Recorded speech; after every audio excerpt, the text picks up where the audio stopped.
tarixə Cingizlə yazdı. Əsər Azərbaycan əskəri silinməyən izlə yazdı. Fərid Mübarizlə yazdı. Tarixə Cingizlə yazdı.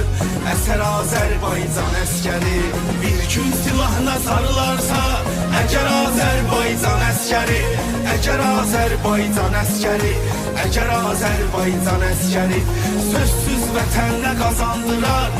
Zəfər Azərbaycan əskəri, Zəfər Azərbaycan əskəri, Zəfər Azərbaycan əskəri.